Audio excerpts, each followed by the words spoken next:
السلام علیکم ورحمۃ اللہ وبرکاتہ۔ ہمارے لیے بھی مجھ سے زیادہ آپ سب کے لیے نہایت خوشی مسرت کی بات ہے، ہماری سعادت ہے، اور آپ کے سامنے حضرت مولانا تشریف فرما ہیں۔ بیماریاں یقیناً آپ کمزوری محسوس کر رہے ہیں، چلنے کے اعتبار سے چھڑی بھی ہے اور ہاتھ میں ایک آدمی کا سہارا بھی، اور ابھی ایک لمبی بیماری سے بھی آپ اٹھیں، مگر ان تمام باتوں کے باوجود آپ کی محبت، آپ کا تعلق، آپ کے شہر کا تعلق، یہی محبت ہے جو حضرت کو یہاں کھینچ لاتی ہے۔ پہلے تو یہ کہ ہم سب دعا کریں، اللہ تبارک و تعالی حضرت کی عمر کو دراز فرمائے، ان کے سایہ عاطفت کو ہمارے سروں پر تا دیر باقی رکھے، اللہ نظر بس سے بچائے، اللہ نظر بس سے بچائے۔ بہت ہی خوش نصیب ہیں آپ سب، اس وقت تشریف فرمائیں، اور انشاءاللہ جتنی طبیعت میں بشاشت ہوگی آپ سے خطاب فرمائیں گے، مگر اس سے پہلے میری درخواست ہے اس جلسے کو کوئی عمومی جلسہ نہ بنائیں۔ ایسا نہیں کہ بات سنی ہم اور آپ چلے گئے، جن حالات سے ہم سب گزر رہے ہیں مجھ سے زیادہ آپ واقف ہیں، کیا کرنا چاہیے، کیا ہونا چاہیے، ہم کیا تبدیلی لا سکتے ہیں اپنے اندر بڑی آسانی کے ساتھ، اور ہم اپنے آپ کو کس طرح سے بدل سکتے ہیں، یہی سارا موضوع انشاءاللہ آپ کے سامنے آئے گا۔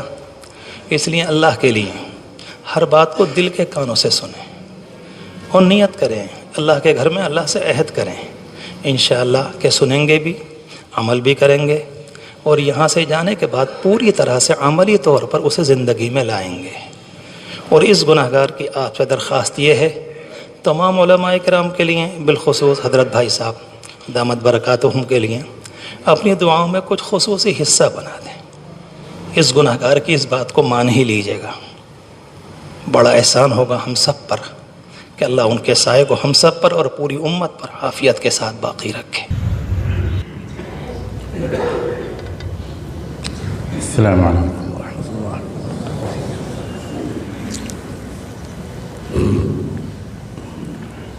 الحمد للہ وکفی وسلام علی عباده الذین اصطفى، اعوذ باللہ من الشیطان الرجیم، بسم اللہ الرحمن الرحیم۔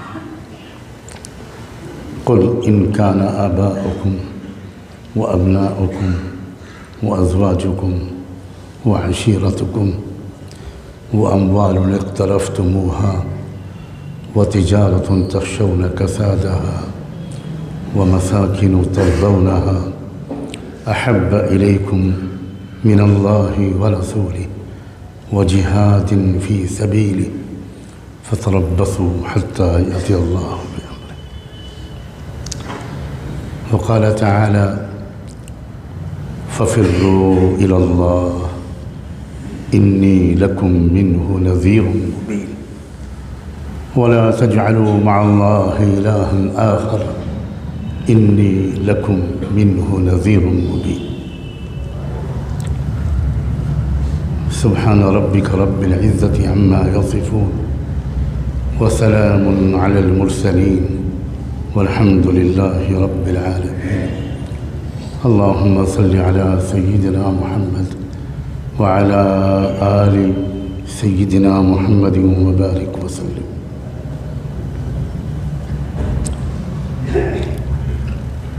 مسلمان کہلانے والی قوم میں ہر زمانے میں تین طرح کے لوگ ہوتے ہیں۔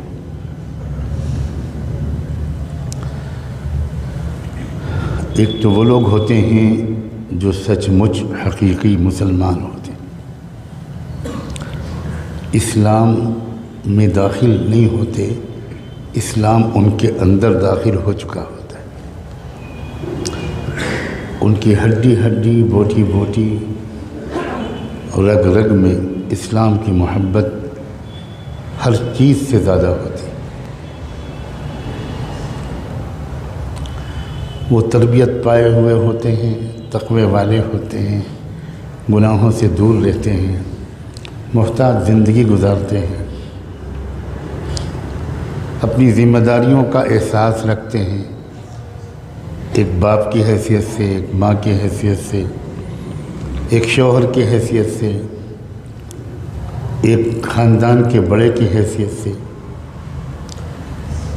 بڑوں کا ادب، چھوٹوں پر شفقت۔ ایک تو مسلمانوں کی ایک وہ تعداد ہوتی ہے جو واقعی مسلمان ہوتی ہے، ایمانیات میں بھی، عقیدوں میں بھی، عبادات میں بھی، اخلاق، معاشرت، معاملات میں بھی، اور دل کے جذبات اور تمناؤں میں بھی وہ اسلام کے وفادار ہوتے ہیں۔ وہ سب کچھ لٹا دیتے ہیں، اسلام پر آنچ نہیں آنے دیتے۔ قربانیاں دینا ان کے لیے آسان ہوتا ہے، لیکن اسلام اور مسلمانوں کو تکلیف میں مبتلا دیکھنا ان کے لیے ممکن نہیں ہوتا۔ مائیں، ایسی مائیں جو سچی مسلمان ہوتی ہیں، وہ اپنے دودھ پیتے بچوں کو اسلام کے دفاع کے لیے پیش کر دیتی۔ ایسی 20 عورتوں کا تذکرہ ہے رحمت دو عالم صلی اللہ علیہ وآلہ وسلم کو، جن عورتوں کی مبارک آنکھوں نے دیکھا تھا اور جن کے دل میں اسلام کی محبت رچ بس گئی تھی۔ ان میں ایسی عجیب بہادر، وفادار، غیرت مند عورتیں۔ جب کسی نوجوان سچا مسلمان ہوتا ہے تو اس کی جوانی کی طاقتیں کمزوروں کو دبانے میں اور دوسرے حیوانی جذبات کی تسکین میں استعمال نہیں ہوتی۔ ایسے نوجوان اپنی نگاہوں کو اور دامن کو بچا کر رکھتے ہیں اور اپنے جذبات کو حق کی سربلندی کے لیے، مظلوموں کی مدد کے لیے استعمال کرتے ہیں۔ یہی مسلمان ایسے ہر دور میں ہوتے ہیں اور یہ تعداد میں ہمیشہ کم ہوتے ہیں، بہت کم ہوتے ہیں۔ ثلۃ من الاولین وقلیل من الاخرین، بہت کم ہوتے ہیں۔ دوسری ایک قسم مسلمانوں کی اور ہوتی ہے جو جذبات تو ان کے بھی اچھے ہوتے ہیں، تمنائیں ان کی بھی اچھی ہوتی ہیں، وہ انصاف اور اسلام کا غلبہ دیکھنا چاہتے ہیں، سخاوت، ہمدردی، بہادری ان کے اندر بھی ہوتی ہے، لیکن وہ کچھ جسمانی لحاظ سے معذور اور کمزور ہوتے ہیں۔ وفاداری ان کی پوری ہوتی ہے پہلے قسم کے مسلمانوں کی طرح۔ وفاداری میں کوئی تقسیم نہیں ہوتی، کوئی بٹوارا نہیں ہوتا۔ ان کی وفاداری اسلام کے ساتھ ہوتی ہے۔ اگر ان کے ماں باپ بھی اسلام کے خلاف ہیں تو وہ اسلام کے وفادار ہوتے ہیں، ماں باپ کے حامی نہیں ہوتے۔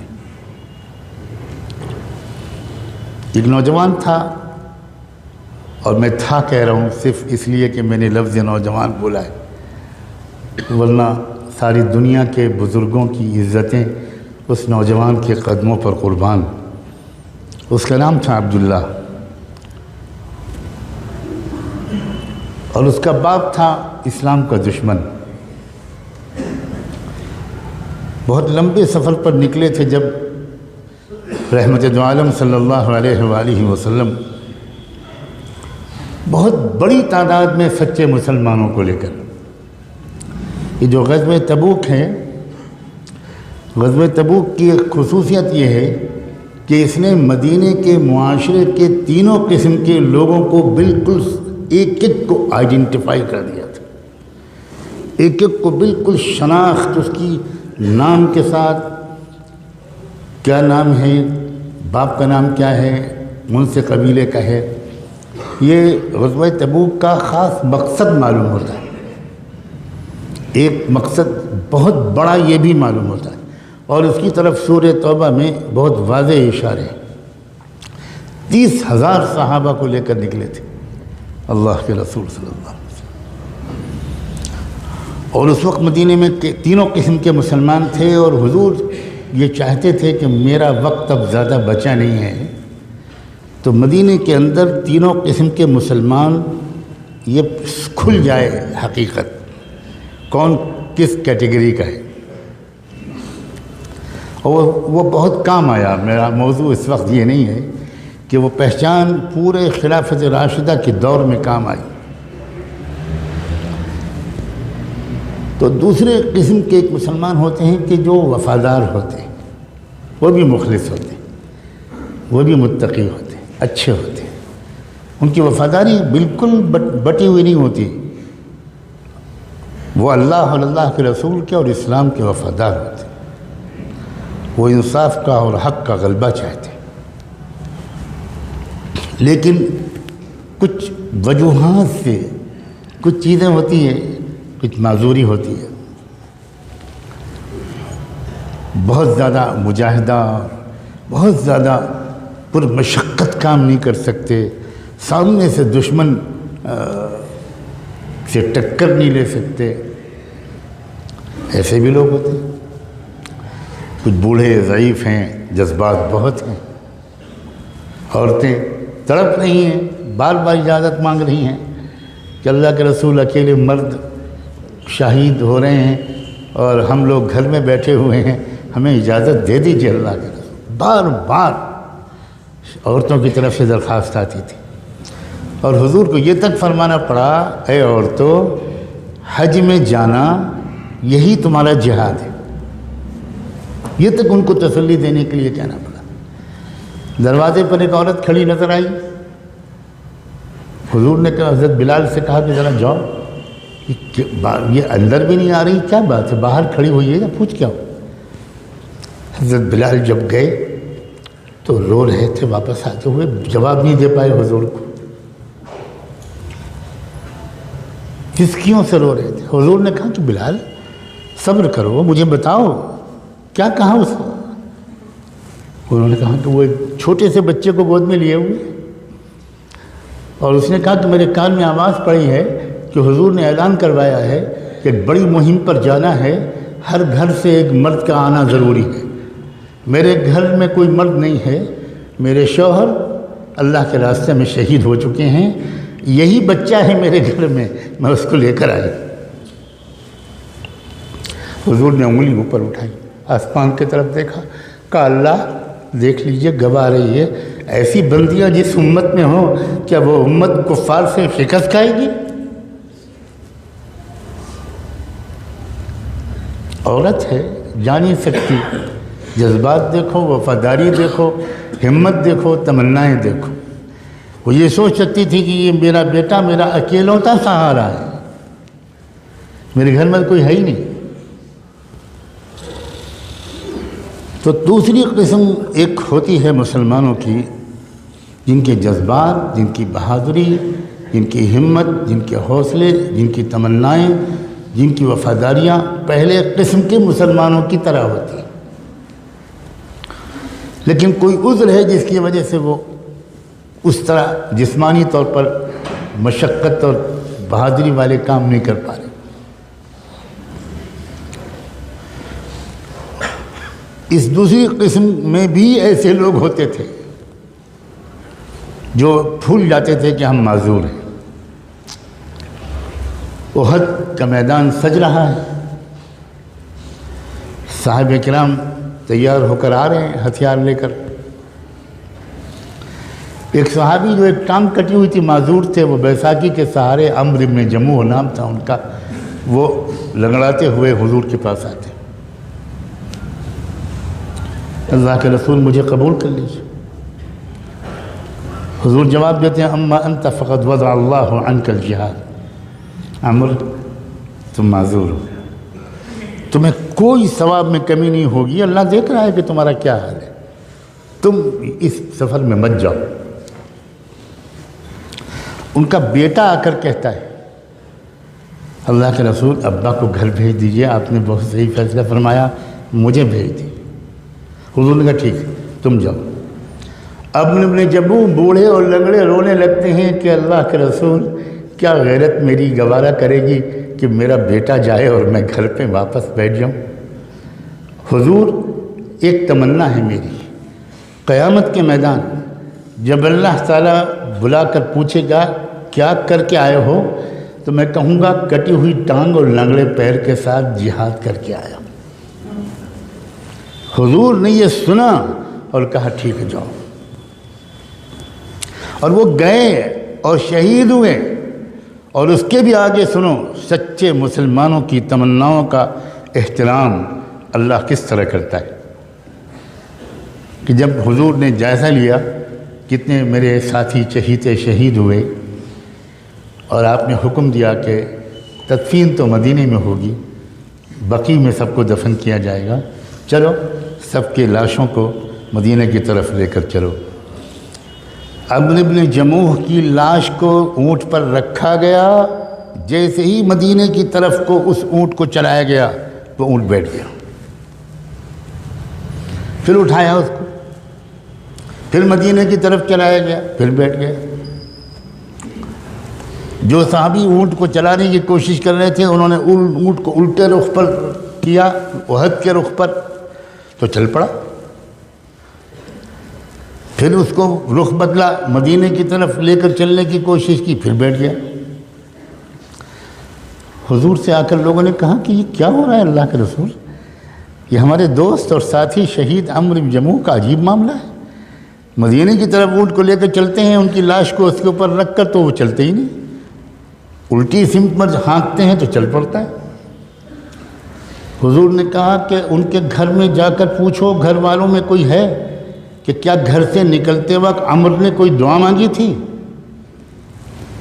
تو ان کی بیوی نے کہا کہ جی اللہ کے رسول سے کہہ دو کہ میرے شوہر نے نکلتے وقت یہ دعا مانگی تھی کہ اللہم لا تردنی الی اہلی حیا او میتا، اللہ مجھے میرے گھر واپس نہ بھیجیو، چاہے میں زندہ رہوں یا مردہ، میں گھر واپس نہیں آنا چاہتا۔ حضور نے فرمایا یہیں دفن کرو، عمرو بن جموح کی دعا قبول ہو چکی ہے، وہ مدینہ نہیں جائے گا۔ کیا جذبات تھے، کسے کہتے ہیں مسلمان؟ مولانا شمس نوید عثمانی آج یاد آ رہے ہیں، ان کی ایک کتاب ہے کیا ہم مسلمان ہیں؟ ایسے ہی صحابہ کے واقعات کو انہوں نے اس میں نقل کیا ہے، اور آخر میں صرف ایک سوال کیا ہے کہ کیا ہم مسلمان ہیں؟ تیسری قسم ایک ہوتی ہے، اور ہائے افسوس کہ اب تو لگتا ہے کہ وہی اب بس مسلمان زیادہ تر وہی ہیں۔ تیسری قسم وہ ہوتی ہے کہ جو مفاد پرست ہوتے ہیں، کاروبار زیادہ عزیز ہوتا ہے، اسلام عزیز نہیں ہوتا، مکان اپنے، بلڈنگیں، بستر، دکان، کاروبار، شاپنگ سینٹرز، کھیت، باغ، یہ زیادہ عزیز ہوتے ہیں، اسلام عزیز نہیں ہوتا۔ بیویاں عزیز ہوتی ہیں، بچے پیارے ہوتے ہیں، ان سے محبت زیادہ ہوتی ہے، اللہ اور رسول سے تھوڑی سی محبت ہوتی ہے، بس زیادہ نہیں ہوتی۔ جو آیت میں نے پڑھی تھی اس میں اللہ نے کہا ہے کہ ایک بات کان کھول کر سن لو کہ اگر تم کو زیادہ محبت باپوں سے ہے، اولاد سے ہے، بیویوں سے ہے، اپنے خاندان سے ہے، اپنے کاروبار سے ہے، اپنے مال سے ہے، اپنے کاروبار سے ہے، وہ تجارت تخشون کسادہا، اگر اللہ اور رسول کے مقابلے میں اور اللہ اور رسول کے مقابلے، اللہ اور رسول کے ساتھ ان کے دین کے دفاع کے لیے قربانیاں دینے اور مجاہدے کرنے کی بنسبت تم کو ان چیزوں سے زیادہ محبت ہے تو کان کھول کے سن لو، اللہ کہتا ہے اب انتظار کرو میری پکڑ کا، میرے عذاب کا۔ یہ تیسری قسم ہے۔ میں اور آپ اپنا جائزہ لے سکتے ہیں، کسی اور کا جائزہ لینا حرام ہے، بالکل اجازت نہیں۔ اپنا جائزہ لیجئے کہ مجھے کس سے زیادہ محبت ہے، تقابل کیا ہے اللہ تعالیٰ نے، محبت کا دعویٰ قبول نہیں کریں گے اللہ تعالیٰ، بالکل تو قبول نہیں کریں گے۔ اللہ ہمیں آپ سے بہت محبت ہے، اللہ ہمیں آپ کے رسول سے بہت محبت ہے، ثبوت پیش کرو۔ بتاؤ کیا ثبوت ہے؟ آپ بیوی کے حقوق نہ ادا کریں اور کہیں تم سے محبت ہے، بیوی قبول کرے گی؟ یہ تیسری قسم کے مسلمان، ان کو قرآن مجید نے کہا ہے یہ بدترین درجے کے منافق ہیں، اور یہ بھی کہا ہے کہ جاہد الکفار والمنافقین واغلظ علیہم، کہ ان منافقین کا حشر کفار کے ساتھ ہوگا۔ اب ایک بات اور میں عرض کروں، وقت اللہ کرے زیادہ نہ لوں میں۔ جب اسلام کے غلبے کا وقت قریب آتا ہے، جب حق کے غلبے کا وقت قریب آتا ہے، جب ظلم کے خاتمے کا وقت قریب آتا ہے، جب کفر کے کلمے کے پست ہونے کا وقت قریب آتا ہے، جب دنیا میں امن و انصاف اور کلمہ توحید کے غلبے کا وقت قریب آتا ہے، تب اللہ تعالیٰ چھٹائی کا پروسیس شروع فرما دیں۔ یہ ذہن میں رکھیے گا، اس سے پہلے تک تینوں قسم کے مسلمان ملے جلے رہتے، بالکل ملے جلے، ایک گھر میں تینوں قسم کے مسلمان پائے جاتے، ایک مسجد میں تینوں قسم کے مسلمان، ہر جماعت اور دینی اجتماع میں تینوں قسم کے مسلمان، ہر نشست میں تینوں قسم کے مسلمان، سب کچھ سب ایک ساتھ ہوتا ہے، ملے جلے رہتے کوئی۔ لیکن جب وہ وقت آتا ہے کہ جب اب دودھ الگ ہوگا اور پانی الگ ہوگا، جب اسلام کے غلبے کا وقت، میری بات کو غور سے سننا، بہت امید کے ساتھ اس مسجد میں نے یہ بات چھیڑے، بہت عظیم لوگوں کی طرف یہ مسجد منسوب ہے۔ ہم لوگ عام طور پر نعمتوں کی قدر زندگی میں نہیں کرتے، یہ ہماری مصیبت ہے۔ ہم کسی نعمت، کسی شخصیت کے قدر کے لیے اس کے انتقال کا انتظار کرتے ہیں۔ میں پھر دہراتا ہوں، جب اسلام کے غلبے کا وقت آتا ہے، جب کفر کے کچل جانے کا وقت آتا ہے، جب نظم عالم الٹ پلٹ کر دینے کا وقت اللہ کے بتائے ہوئے بنائے ہوئے پروگرام کے مطابق آ جاتا ہے، باطل کا غلبہ نہیں، کفر کا غلبہ نہیں، ظلم کا غلبہ نہیں، الٹی بات میں کروں، جب کفر کا خاتمہ، جب باطل کے کلمے کے کچل جانے کا اور اسلام کے اور حق کے اور انصاف کے اور امن کے قائم ہو جانے کا وقت جب قریب آتا ہے، تو ہمیشہ اللہ کا معمول ہے کہ ملے جلے تینوں قسم کے مسلمانوں کے ذریعے کبھی بھی حق کا غلبہ نہ ہوا ہے نہ ہوگا۔ اس سے پہلے اللہ تعالیٰ ایک پروسیس شروع کرتے ہیں، ایک ترتیب ہے اللہ تعالیٰ کی، وہ یہ کہ چھانٹ دوں گا میں، پہلے قسم کے مسلمانوں کو الگ کر دوں گا اور دوسرے قسم کے مسلمان بھی پیچھے پیچھے ان کے ساتھ رہیں گے، لیکن تیسرے قسم کے ایک انسان کو بھی میں اپنے مقبول بندوں اور بندیوں کے ساتھ کھڑے رہنے کی اجازت نہیں دوں گا۔ پھر میل تو چھٹے گا، الگ ہو۔ اور اس کا طریقہ کیا ہوتا ہے؟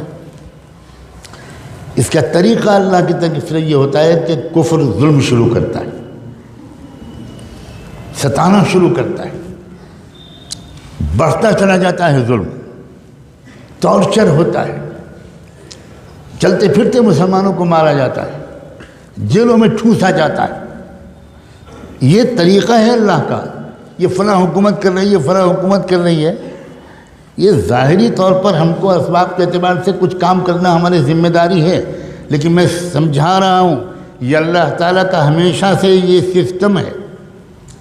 اُذِينَا مِن قَبْلِ أَن تَأْتِيَنَا وَمِن بَعْدِ مَا جِئْتَنَا، بنو اسرائیل کے لوگوں نے موسیٰ علیہ السلام سے کہا تھا کہ پہلے بھی ہم ذلیل سمجھے جاتے تھے، فرعون کے لوگ ہم کو دلتوں سے زیادہ بدتر سمجھتے تھے، ہمیں غلامی کی زنجیروں میں جکڑ رکھا تھا، آپ آئے، ہم نے آپ پر ایمان ہم نے قبول کیا، ہم نے آپ کا ساتھ دیا، اس کے بعد بھی وہی ظلم ہم پر ہو رہا ہے۔ تو وہ ظلم اور ظلم میں فرق تھا۔ چنانچہ موسیٰ علیہ السلام نے بعد میں جو جوابات دیے اور بعد میں اس قوم کی تاریخ نے جو مرحلے طے کیے، تو اس نے بتایا کہ بہت فرق تھا ان دونوں قسم کو ظلم میں۔ چھٹائی لازمی ہے. لیمحص اللہ الذین آمنوا لیمیز اللہ الخبیث من الطیب. قرآن نے 20 جگہ یہ بات بیان کی. چھٹائی تب ہوتی ہے، یہ ایک بات میں تیسری چوتھی بار دوہرا رہا ہوں، جب اسلام کے غلبے کا وقت قریب ہوتا. اس وقت اللہ تعالیٰ یہ برداشت نہیں کرتے کہ تیسری قسم کے لوگ یہ دوسری اور پہلی قسم کے والوں کے ساتھ رہے.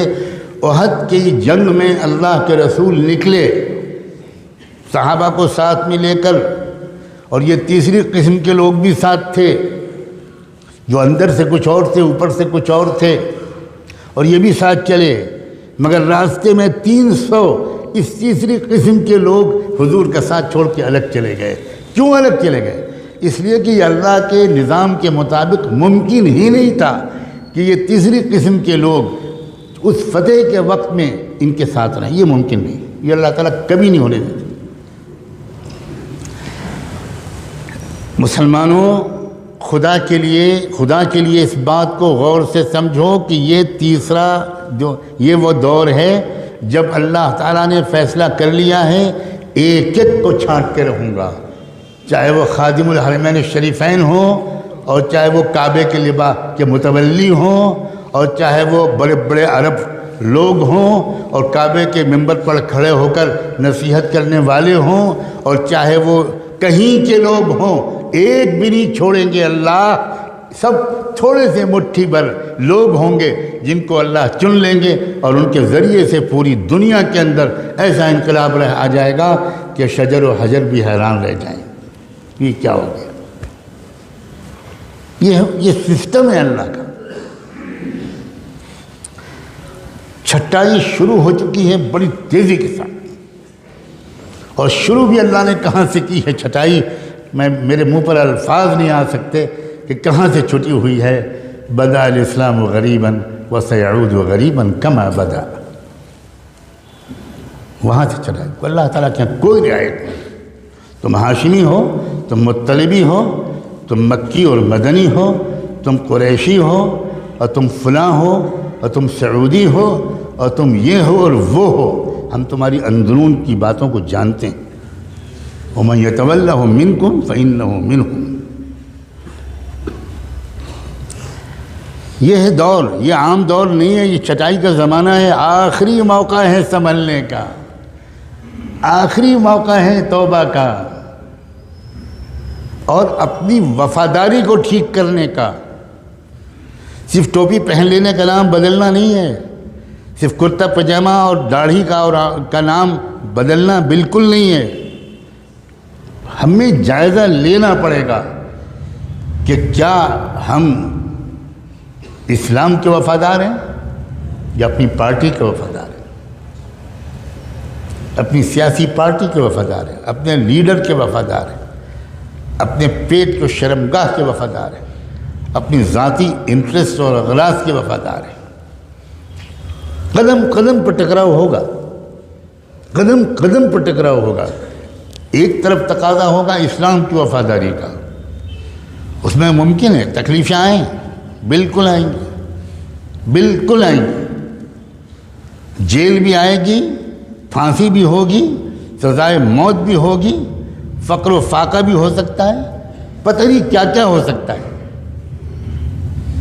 یہ تو بالکل یقینی بات ہے کہ چھٹائی لازمی ہے. مگر عجیب بات ہے، یہ حالات اور یہ چھٹائی، خدا کرے اتنی ہی بات سے آپ سمجھ گئے ہوں، یہ انتہائی شاندار مستقبل کی علامت ہے. بات الٹی ہے. اگر اسلام کا غلبہ ابھی دور ہوتا، ابھی اس میں کئی صدیاں باقی ہوتی، تو میں پورے یقین کے ساتھ عرض کرتا ہوں اس مسجد میں بیٹھ کر کہ ابھی بھی وہ حالات نہ آتے، نہ یہاں آتے، نہ یورپ میں آتے، نہ امریکہ میں آتے، نہ عرب میں آتے، نہ مشرق میں آتے، نہ مغرب میں آتے، نہ شمال میں آتے، نہ جنوب میں آتے. ہر جگہ حالات اسی طرح کے آ رہے ہیں. یہاں آپ کوس لیجئے کہ بھی فلاں کی حکومت ہے، اور باقی جگہ یہ تو خداوندی ایک نظام ہے. اور اس نظام کو دیکھ کر ڈر اور خوف، مایوسی اور پریشانی اب کیا ہوگا، یہ لوگ کیا کر رہے ہیں، یہ حکومت کیا کر رہی ہے، آئندہ مسلمانوں کا مستقبل اس ملک میں کیا ہوگا، اسلام کیسے بچے گا، یہ سوالات ان کے ذہن میں آ رہے ہیں جو پہلے قسم کے مسلمانوں والی تربیت پائے ہوئے نہیں، یہ ان کے ذہن میں آ رہے ہیں۔ ورنہ جن کا ایمان مضبوط ہے، جن کا علم گہرا ہے، جن کی سمجھداری بہترین ہے، جو قرآن کو سمجھے ہوئے ہیں، جو اچھی صحبتیں پائے ہوئے ہیں، وہ اپنے وقت کو موبائل میں ضائع نہیں کرتے، انٹرنیٹ میں ضائع نہیں کرتے، بازاروں میں گھومنے میں ضائع نہیں کرتے، وہ سمجھداروں کے پاس بیٹھ کر سمجھداری کی باتیں سننے میں اپنا ایک ایک منٹ استعمال کرنے کی کوشش کرتے ہیں۔ ان کا بالکل الٹا خیال ہے، ان کا حال اس وقت کے حالات میں یہ ہے کہ ایسا لگتا ہے کہ اندھیرا بڑھ رہا ہے، تو اس کا مطلب یہ ہے کہ اب صبح روشن قریب ہے۔ بالکل الٹا تاثر ہے ان کا۔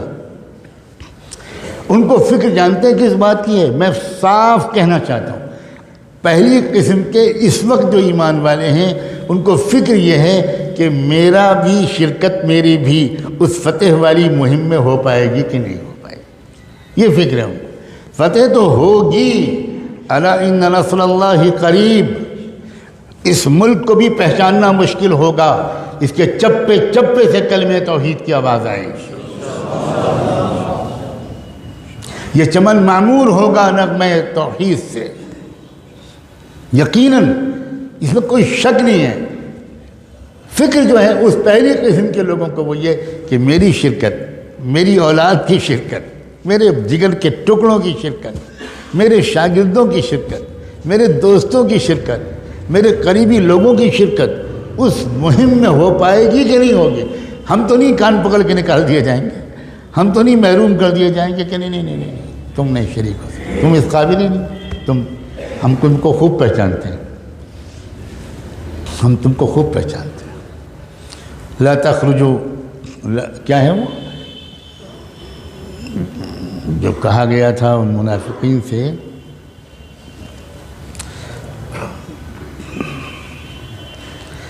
تم کبھی نہیں نکل پاؤ گے، بہت سخت ترین آیت ہے وہ۔ جن لوگوں نے دھوکہ دیا تھا اسی تبوک کے موقع پر ان سے اللہ نے کہا ان سے کہہ دو کہ تم کو کبھی بھی راہ جہاد میں نکلنے کا موقع نہیں ملے گا۔ لن تقاتلوا معي عدوا ولن تخرجوا معي ابدا، کسی دشمن سے مقابلے میں کبھی تم کو میرے ساتھ دینے کا موقع توفیق نہیں ملے گی، اور کبھی تم آئندہ راہ خدا میں میرے ساتھ نکل نہیں سکو گے۔ صاف صاف، لن تخرجوا معي ابدا۔ یہ وہ دور ہے جس میں ہم داخل ہو چکے ہیں، یہ بتانا ان فرض ہے، اس لیے عرض کر رہا ہوں، خدا کے لیے اس بات کو واقعی ایک آگاہی سمجھیں۔ اسی لیے میں نے وہ دوسری آیت پڑھی تھی، فَفِرُّوا إِلَى اللَّهِ إِنِّي لَكُمْ مِنْهُ نَذِيرٌ مُبِينٌ۔ بھاگو اللہ کی طرف۔ بھاگتا تو آدمی اس وقت ہے، اور بھاگنے کو اس وقت کہا جاتا ہے جب معاملہ ایمرجنسی ہو، ارجنٹ ہو، وقت کم ہو، اس وقت کہا جاتا ہے۔ تب اللہ تعالیٰ نے قرآن میں فرمایا فَفِرُّوا إِلَى اللَّهِ، بھاگو اللہ کی طرف، وقت کم ہے۔ إِنِّي لَكُمْ مِنْهُ نَذِيرٌ مُبِينٌ، محمد حضور سے کہا گیا کہ یہ کہو کہ میں تم کو صاف صاف آگاہ کرنے کے لیے آیا ہوں۔ آگاہ کرنا، وارننگ دینا، بتانا کہ آگے کیا ہونے والا ہے، منزل آخری کیا ہے، راستہ کیا ہے۔ یہ وہ دور ہے۔ آپ خود سوچئے، ہم میں سے کتنے لوگ ہیں جو ایمانداری سے یہ کہہ سکتے ہیں کہ اللہ کا شکر ہے میں پہلی قسم کے مسلمانوں میں سے ہوں؟ ہے کوئی؟ جو ہو اس کو مبارک ہو۔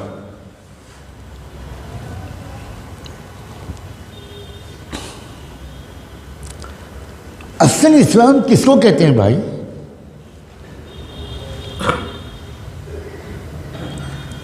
مسلمان ہونے کے تقاضے کیا ہیں؟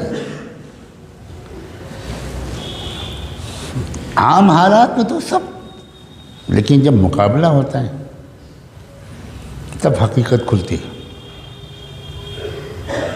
یوں تو مقتل میں تماشائی بہت آتے ہیں، یوں تو مقتل میں تماشائی بہت آتے ہیں، آؤ اس وقت کہ جس وقت پکارے جاؤ۔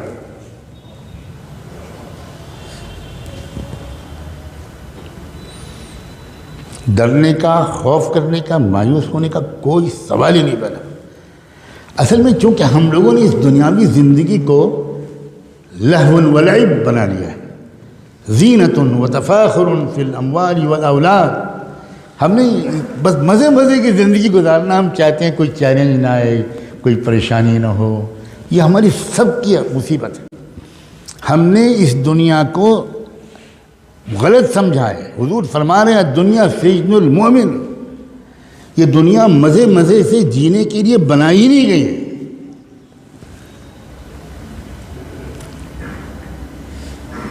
ہمیں اللہ تعالیٰ سے عافیت ضرور مانگنی ہے،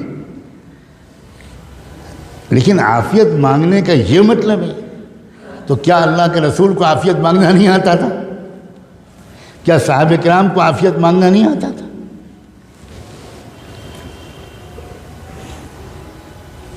ہمتیں بلند کیجئے، اپنے آپ کو پہلی قسم میں لانے میں دیر مت کیجئے، کچھ پتہ نہیں کہ کس وقت یہ دروازہ بھی بند ہو جائے کہ بس جو آ چکے وہ آ چکے، اب نہیں۔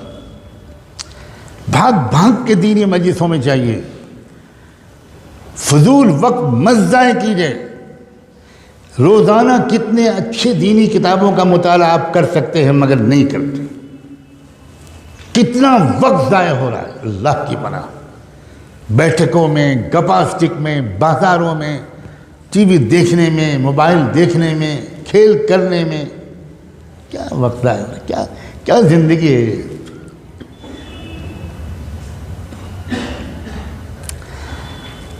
اللہ تعالیٰ دکھا رہے ہیں، میرے اشارے کو سمجھنا، اللہ تعالیٰ دکھا رہے ہیں دنیا کی دو قومیں، دو جگہ کے مسلمان، پوری دنیا کے سب سے زیادہ غریب، سب سے زیادہ ظلم و تشدد کا نشانہ، 40 سال سے مسلسل بموں کی بارش ان پر ہو رہی ہے، دنیا بھر کے ہتھیار ان پر استعمال ہو رہے ہیں، لیکن دو جگہ کے مسلمانوں کو میں سلام بھیجتا ہوں، ایک فلسطین اور ایک افغانستان۔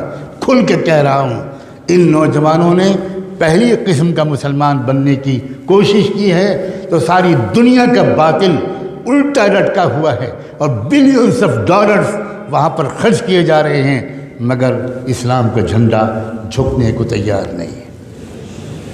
ہمارے سامنے کے واقعات ہیں بھائی، ہم بدر اور احد کے واقعات بیان کریں، بالکل بیان کرنا، ہمارے سامنے کے واقعات ہیں۔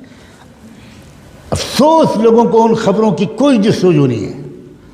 غزہ کے مسلمانوں کے پاس ایک بسکٹ نہیں آ سکتا، ایک چاکلیٹ اور ٹافی نہیں آ سکتی، راستے بند کر دیے گئے ہیں۔ دنیا کا اس سے بڑی کوئی جیل نہیں ہے، کوئی کاروبار نہیں ہو سکتا، کوئی پارسل نہیں آ سکتا، دنیا سے کوئی تجارت نہیں ہو سکتی، دنیا چھوڑیے پڑوس کے ممالک سے نہیں ہو سکتی۔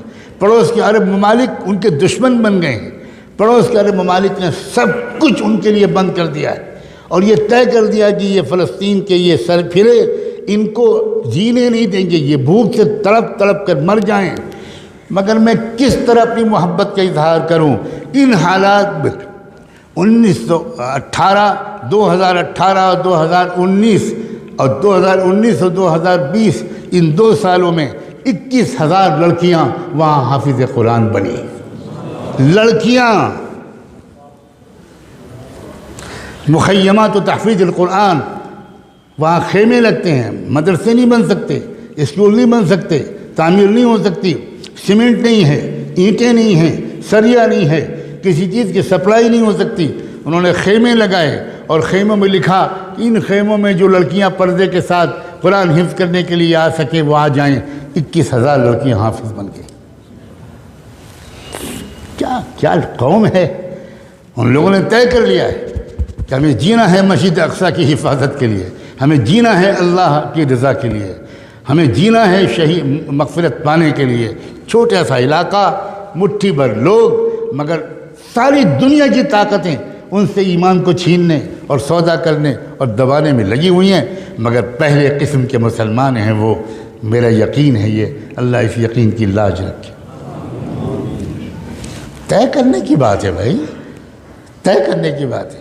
ایک آدمی طے کر لیتا ہے کہ مجھے ہمالیہ کی سب سے اونچی چوٹی ایوریسٹ پر پہنچنا ہے. ماں سمجھاتی ہے، باپ سمجھاتے ہیں، دوست سمجھاتے ہیں، سب لوگ روکتے ہیں، مگر وہ پہنچ جاتا ہے.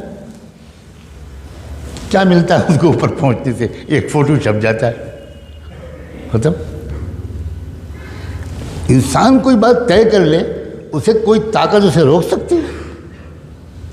طے ہی نہیں کر رہے ہیں ہم لوگ، صرف بیان سن رہے ہیں، صرف بیان سن رہے ہیں، اور تھوڑا بہت طے کرتے ہیں کہ ٹھیک ہے آج نماز پڑھیں گے، اور تھوڑا سا بس. تو ہی ناداں چند کلیوں پہ قناعت کر گیا، تو ہی ناداں چند کلیوں پہ قناعت کر گیا، ورنہ گلشن میں علاج تنگی داماں بھی تھا. بس دعا ہے کہ اللہ تعالیٰ ان باتوں کو جو میں عرض کر رہا ہوں بغیر استحقاق کے بک رہا ہوں، جنوں میں کیا کیا کچھ تو سمجھے خدا کرے کوئی. اسلام کا غلبہ قریب ہے. میں ہزاروں بار قسم کھا کر یہ بات کہنے کو تیار ہوں، اور پچھلے 15-20 سال سے ہر وقت میں یہی کہہ رہا ہوں، بالکل قریب. لیکن یاد رکھنا، اسلام کا غلبہ الگ چیز ہے، میرا تمہارا غلبہ الگ چیز ہے، بالکل الگ چیز ہے. خوش مت ہو جانا کہ اسلام کا غلبہ جب آئے گا تو مزے لوٹیں گے. نا، مجھے نہیں لگتا کہ اس وقت ایک پورے ضلع کے اندر پہلے قسم کے مسلمان کیا 5 بھی ہوں گے. 5 بھی میں نے شاید زیادہ کہہ دیا، جو پہلی قسم ہے مسلمانوں کی، وہ بننے کی ضرورت ہے. آگ لگ جانی چاہیے ہمارے سینے میں کہ وہ بن کے رہنا ہے. چمٹ جانا چاہیے اپنے یہاں کے علماء سے کہ بس اب فیصلہ کر دیا اب مجھے بنا دیجئے پہلے قسم کا مسلمان. میں کچھ نہیں جانتا، مجھے پہلے قسم کا مسلمان بننا. وفاداری والا، بہادری والا، سخاوت والا، ہمدردی والا، سمجھداری والا. میں اپنے گھر والوں کے بھی حقوق ادا کروں گا، لیکن میں پہلے قسم کا مسلمان بنتے ہوئے حقوق ادا کروں گا. میں لوگوں کی خواہشات کے مطابق اپنی جنت کا سودا نہیں کروں گا. کوئی مجھے بچانے کے لیے نہیں آئے گا، نہ قبر میں اور نہ میدان حشر میں. اللہ تعالیٰ ان کلمات میں خیر و برکت ڈالے، اور ہمارے اندر کچھ عزم، کچھ حوصلہ، کچھ آگے بڑھنے کا ایک پختہ ارادہ، اور اللہ سے چمٹ جانا، اللہ سے چمٹ جانا. آپ علماء سے بھی چمٹیے، اور اس سے زیادہ میں کہتا ہوں اللہ کے قدموں پر پڑ گئے، روزے رکھیے، اور بلک کر اللہ سے کہیے کہ اللہ ہم تو سمجھتے نہیں کہ پہلی قسم کیا ہوتی ہے، دوسری قسم کیا ہوتی ہے، آپ سب جانتے ہیں. اللہ مجھے پہلی قسم میں کے لیے قبول کر لیجیے، پہلی قسم کے لیے قبول کر لیجیے.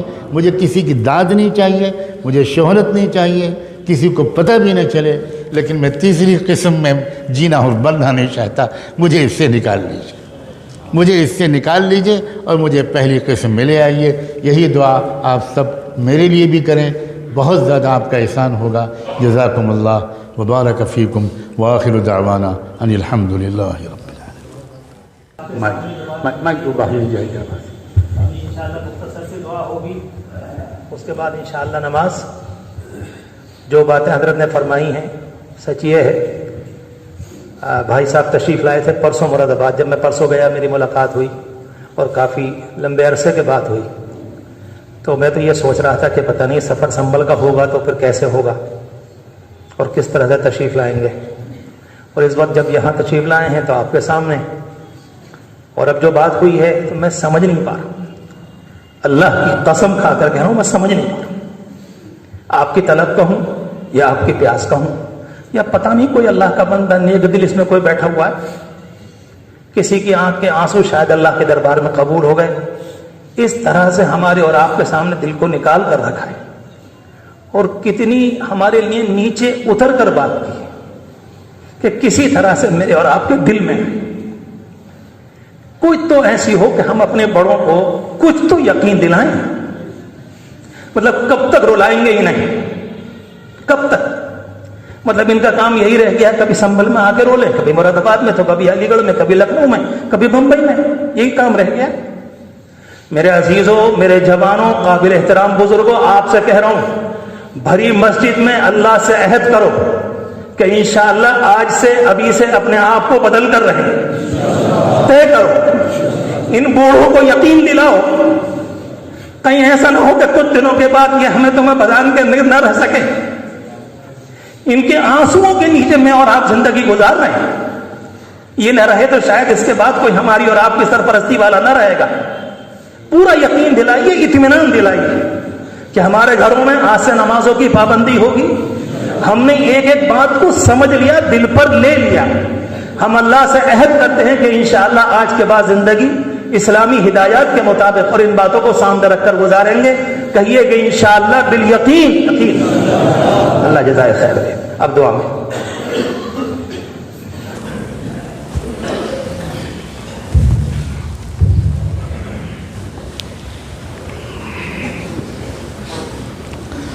سبحان اللہ وبحمدہ، سبحانک اللہم وبحمدک، نشہد ان لا الہ الا انت، نستغفرک ونتوب الیک، نستغفرک ونتوب الیک، نستغفرک ونتوب الیک۔ اللہم صلی علی سیدنا محمد وعلی آل سیدنا محمد وبارک وسلم۔ ربنا ظلمنا انفسنا وان لم تغفر لنا وترحمنا لنکونن من الخاسرین۔ اللہ ہمارے دل بدل دیجیے، اللہ ہمارے دل بدل دیجیے۔ ہمارے سینوں میں دل نہیں ہے، پتھر کی سل ہے اللہ، اللہ پتھر کی سل ہے اللہ۔ سمجھانے والے سمجھا کر دنیا سے جا رہے، ہمارے کانوں میں جوں نہیں رینگ رہی، ہمارے اندر کوئی تبدیلی نہیں آ رہی۔ پہلے بھی جھوٹ بولتے تھے، اب بھی بولتے ہیں، پہلے بھی دھوکہ دیتے تھے، اب بھی دھوکہ دیتے ہیں۔ اللہ نہ جانے کیا کیا حرکتیں 20 سال سے ہم کر رہے ہیں، گناہ کرتے کرتے اللہ بال سفید اور کمر ٹیڑھی ہو گئی۔ اے اللہ آج معاف فرما دیجیے، آج معاف کر دیجیے، آج معاف کر دیجیے، آج معاف کر دیجیے۔ اللہ تیسری قسم سے نکال دیجیے، اللہ تیسری قسم سے نکال دیجیے، اللہ تیسری قسم سے نکال دیجیے۔ اللہ ہم آپ کے وفادار بننا چاہتے، دھوکے باز نہیں رہنا چاہتے، منافق حالت میں جینا اور مرنا نہیں چاہتے۔ اے اللہ ہمیں نفاق سے نکال دیجئے۔ ہمارے چھوٹے چھوٹے صرف گناہ نہیں ہیں، سچی بات یہ ہے کہ ہم منافق ہو گئے ہیں، ہم منافق ہو گئے ہیں۔ اللہ جب آپ نے عذاب کا تذکرہ کیا تو مشرکوں سے پہلے منافقوں کا تذکرہ کیا، لیعذب اللہ المنافقین والمنافقات والمشرکین والمشرکات۔ اللہ ہمیں مومنین و مومنات میں شامل فرما، اللہ مومنین و مومنات میں شامل فرما۔ اللہ اپنے کو بدلنے کا جنون عطا فرما، اللہ اپنے کو بدلنے کا جنون عطا فرما، اللہ دیوانگی عطا فرما، اللہ والہانہ شوق عطا فرما، اللہ والہانہ شوق عطا فرما۔ تنگ آ گئے ہیں ہم اس زندگی سے، اللہ ہم عاجز آ گئے ہیں، اللہ ہم نے تو بار بار دیکھ لیا، توبہ کرتے ہیں لیکن جلدی ہی ٹوٹ جاتی ہے۔ اللہ اب تو آپ ہمارے پیشانی کے بال پکڑ کے ہم کو تقوی کے راستے پر ڈال دیجیے، ہماری سچی توبہ کا انتظار بھی نہ کیجیے۔ اللہ مہربانی ہوگی، اللہ مہربانی ہوگی۔ اللہ حق کے غلبے کا وقت قریب جب آئے گا تو ہم نکال دیے جائیں گے، ہم محروم کر دیے جائیں گے، ہم کافروں اور مشرکوں کے ساتھ کھڑے کر دیے جائیں گے۔ اے رب کریم اس انجام بد سے ہماری حفاظت فرما، اس انجام بد سے ہماری حفاظت فرما۔ بار الہ اللہ اللہ اللہ اللہ اللہ اللہ آج سن لیجیے، آج مان جائیے، آج مان جائیے، آج مان جائیے، آج مان جائیے، آج مان جائیے، آج مان جائیے، آج مان جائیے، اللہ مان جائیے۔ اللہ آج ہم آپ کو منائے بغیر نہیں جائیں گے، اللہ مان جائیے، مان جائیے، اللہ مان جائیے۔ اللہ آپ کا کیا بگڑے گا؟ اللہ ہمارا کام بن جائے گا، اللہ ہمارا کام بن جائے گا، اللہ ہمارا کام بن جائے گا۔ ہمیں نفاق سے نکال دیجئے، ہمیں مومن بنا دیجئے۔ خالص ایمان والا، اللہ اخلاص والا، اللہ تقوی والا، اللہ جہاد والا، حوصلے والا، ہمت والا، اللہ ہمت والا، قربانی والا، اللہ قربانی والا، سچ والا، اے اللہ ایمانداری والا، دیانتداری والا، اللہ شہوتوں کے راستے سے نکال دیجیے، اللہ جانوروں والی حرکتیں ہم کرنے لگے ہیں، اے اللہ اس سطح سے بلند کر دیجئے، ہمارے خیالات پاک کر دیجئے، ہمارے جذبات پاک کر دیجئے، اللہ ایک نظر ڈالیے اس مجمع پر، ایک نگاہ ڈال دیجئے، اے اللہ تیری ایک نگاہ کافی ہے، ایک نظر ڈال دیجئے، اللہ ایک نظر ڈال دیجئے، اللہ ایک نظر ڈال دیجئے، یہ شرمندہ گنہگاروں کی محفل ہے، اے اللہ کوئی تو ہوگا اس مجمع میں جس پر آپ کی نظر کرم ہوگی، کوئی غریب انسان، اللہ کوئی غریب، کوئی نابینا، کوئی معذور، اللہ کوئی ایسا جو جس کے گھر میں 2 وقت کی روٹی کے بھی لالے پڑ گئے ہوں، اللہ ایسا بھی تو کوئی بندہ ہوگا، ایسے بوڑھے بھی تو ہوں گے، اللہ آپ کے محبوب نے تو خود کہا ہے، آپ کی طرف سے بتایا کہ جب کوئی بوڑھا بندہ میرے سامنے ہاتھ پھیلاتا ہے تو خالی ہاتھ واپس کرتے ہوئے مجھے شرم آتی ہے، اللہ بوڑھوں کا واسطہ، اللہ ہماری بوڑھی ماؤں کا واسطہ، اللہ ننھے منھے معصوم بچوں کا واسطہ، اے رب کریم خانہ کعبہ کا واسطہ، اللہ کیا گزر رہی ہوگی بیت اللہ کی روح پر، اللہ بیر زمزم کا واسطہ، حتیم کا واسطہ، اللہ میزاب رحمت کا واسطہ، صفا و مروہ کا واسطہ، صفا و مروہ کا واسطہ، اللہ صفا و مروہ کا واسطہ، عرفات و مزدلفہ کا واسطہ، اے رب کریم گنبد خضرہ کا واسطہ، روض اطہر کا واسطہ، اللہ روض اطہر کا واسطہ، مسجد نبوی کا واسطہ، محراب عثمانی کا واسطہ، اس محراب کا واسطہ جس میں سیدنا عمر کو مارا گیا تھا، جہاں شہید کیا گیا تھا، اے رب کریم روضۃ الجنہ کا واسطہ، ریاض الجنہ کا واسطہ، جبل احد کا واسطہ، اللہ خندق کھودنے والوں کا اور خندق کا واسطہ، اے رب کریم ہماری دعاؤں کو قبول فرما، ہماری دعاؤں کو قبول فرما،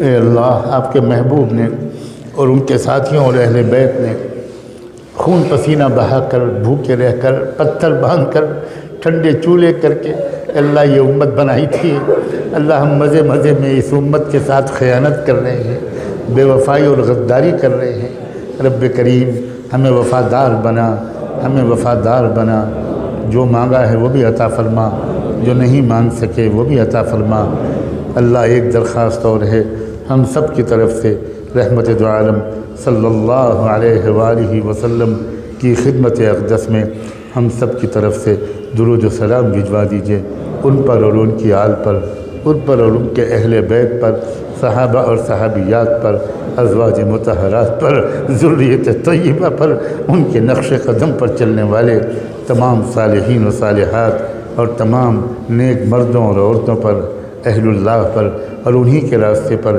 جینے اور مرنے کی ہم سب کو توفیق عطا فرما، وصلی اللہ تعالی علی خیر خلقہ سیدنا محمد وعلی آلہ وصحبہ اجمعین برحمتک یا ارحم